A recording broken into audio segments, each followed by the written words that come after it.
హల్లెలూయా. దేవుని నామానికి మహిమ కలుగును గాక. ప్రభువైన యేసుక్రీస్తు నామములో మీ అందరికీ నేను శుభాలు తెలియజేస్తున్నాను. ఈరోజు దేవుని యొక్క ప్రవచనం, ఉదయకాలము దేవుని యొక్క ప్రవచనము, దేవుని యొక్క వాక్కు నీ కోసము ప్రభు దయచేశాడు. చూడండి, యెషయా గ్రంథము 54వ అధ్యాయము 17వ వచనము.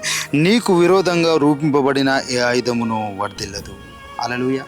దేవుడు తెలియజేస్తున్నాడు, నీకు విరోధంగా రూపింపబడిన ఏ ఆయుధమును వర్ధిల్లదు.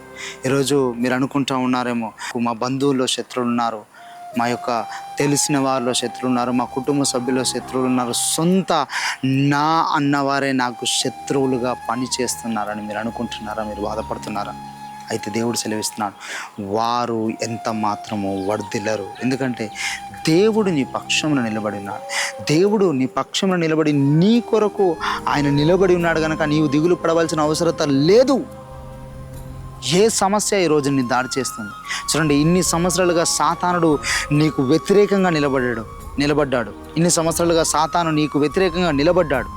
ఏ చోటైనా వాడు వర్ధిల్లాడా? లేనే లేదు. ప్రతి చోట దేవుడు నిన్ను వర్ధిల్లింపజేస్తూ ఉన్నాడు. ప్రతి చోట నీకు తోడుగా ఉన్నాడు, నిన్ను నడిపిస్తున్నాడు. ఎక్కడికి మీరు వెళ్ళినా కానీ ఆయన మీతో వస్తున్నాడు. ఆయన నిన్ను ఫలింపజేస్తున్నాడు. ఆయన నీ పక్షమున నిలబడి ఉన్న దేవుడు, ఆయన నీతో నిలబడి ఉన్న దేవుడు. ఆయన సెలవిస్తా ఉన్నాడు ఏంటంటే, నీకు విరోధంగా రూపింపబడిన ఏ ఆయుధము వర్ధిల్లలేదు, ఇక వర్ధిల్లదు అని ప్రభు నీకు వాగ్దానం చేస్తా ఉన్నాడు. నిజంగా నీ దేవుడు చాలా గొప్పవాడు.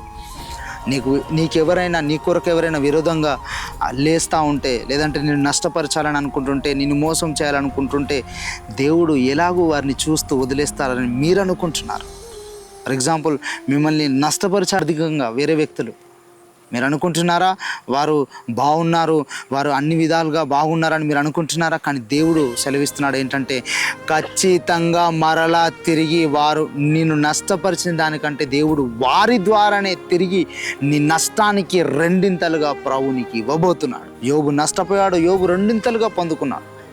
యోబు నష్టపోయి కూడా ఆయన బాధపడలేదు. ఈరోజు నువ్వు నష్టపోయి బాధపడుతున్నావా? అయితే దేవుడు సెలవిస్తున్నాడు, నీ విరోధి వర్ధిల్లడు. నిన్నెవరైతే నష్టపరిచారో వారు వర్ధిల్లరు. ఎందుకంటే దేవుడు నీ పక్షాన్ని నిలబడి ఉన్నాడు. తిరిగి ఆయన నీకు సమస్తమును ఇవ్వబోతున్నాడు. ఎవరు మీ పక్షాన విరోధముగా ఉన్నా కానీ, మీకు వ్యతిరేకంగా ఉన్నా కానీ, దేవుడు సెలవిస్తున్నాడు, వారు వర్ధిల్లరు. నీ మీద పోరాటం చేస్తున్నవారు, నీ మీద కేసులు పెట్టినవారు, నిన్ను నష్టపరిచిన వారి యొక్క నష్టమును నీవు కళ్ళారా చూడబోతున్నావు. ఎందుకంటే దేవుడు నీ పక్షం నిలబడి వారికి విరోధంగా పనిచేస్తున్నాడు. God bless you. దేవుడు మిమ్మల్ని దీవించును గాక. దేవుడి యొక్క ప్రవచన వాక్కుని ఈరోజు మీ జీవితంలో స్థిరపరిచి నెరవేర్చును గాక.